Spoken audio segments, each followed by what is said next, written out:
आज जो कहानी सामने आने वाली है, वह सिर्फ एक अपराधी की नहीं है, बल्कि एक ऐसे साए की है जो दशकों से जिंदा है, लेकिन दिखाई नहीं देता। एक ऐसा नाम जिसे दुनिया ने बार बार खत्म मान लिया, लेकिन हर बार वह पहले से ज्यादा ताकतवर होकर लौटा। सवाल यह है कि क्या दाऊद इब्राहिम सच में गायब है, या फिर वह आज भी हमारे आसपास मौजूद है, बस किसी और चेहरे के पीछे छुपा हुआ।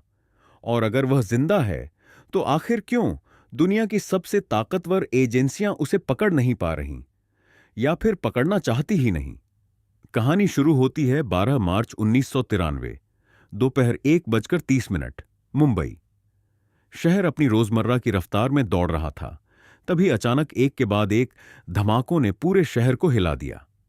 12 धमाके, 250 से ज्यादा मौतें और हजारों जिंदगियां बर्बाद।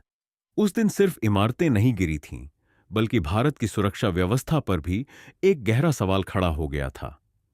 और इस पूरे हमले के पीछे जो नाम सामने आया, वह था दाऊद इब्राहिम।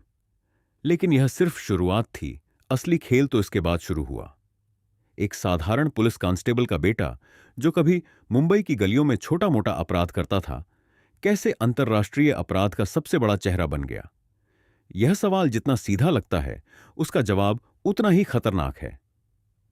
1980 के दशक में जब मुंबई का अंडरवर्ल्ड अपने चरम पर था, तब दाऊद ने एक ऐसी रणनीति बनाई जिसने उसे बाकी सभी गैंगस्टरों से अलग कर दिया। उसने सिर्फ अपराध नहीं किया, उसने अपराध को एक व्यवस्थित कारोबार में बदल दिया। लेकिन यहां एक अजीब मोड़ आता है। कई रिपोर्ट्स के अनुसार दाऊद का नेटवर्क सिर्फ अपराध तक सीमित नहीं था।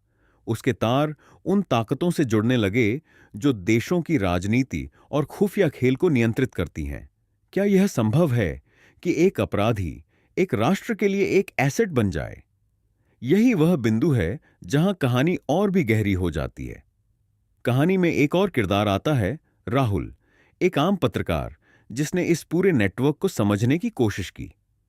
राहुल ने सोचा कि यह सिर्फ एक अपराधी की कहानी है, लेकिन जैसे जैसे वह गहराई में गया, उसे एहसास हुआ कि यह एक ऐसी जाल है जिसमें सरकारें, एजेंसियां और अंतर्राष्ट्रीय ताकतें भी फंसी हुई हैं। राहुल को कुछ ऐसे दस्तावेज मिले जो यह इशारा करते थे कि दाऊद सिर्फ छिपा नहीं है, बल्कि उसे छुपाया जा रहा है। अब जरा सोचिए, अगर कोई व्यक्ति इंटरपोल की मोस्ट वांटेड लिस्ट में हो, उसके खिलाफ रेड कॉर्नर नोटिस हो, और फिर भी वह सालों तक खुलेआम जिंदा रहे, तो क्या यह सिर्फ उसकी चालाकी है, या फिर किसी और की सहमति भी शामिल है? कहा जाता है कि दाऊद इब्राहिम कराची में रहता है।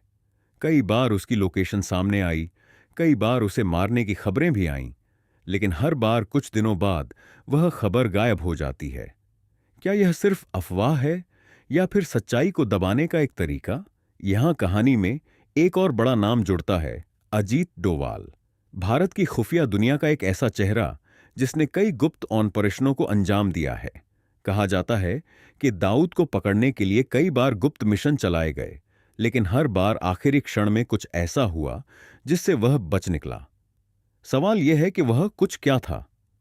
राहुल की जांच जैसे जैसे आगे बढ़ी, उसे एहसास हुआ कि दाऊद सिर्फ एक व्यक्ति नहीं है, वह एक सिस्टम है, एक ऐसा नेटवर्क जो हवाला, ड्रग्स और हथियारों के जरिए दुनिया भर में फैला हुआ है।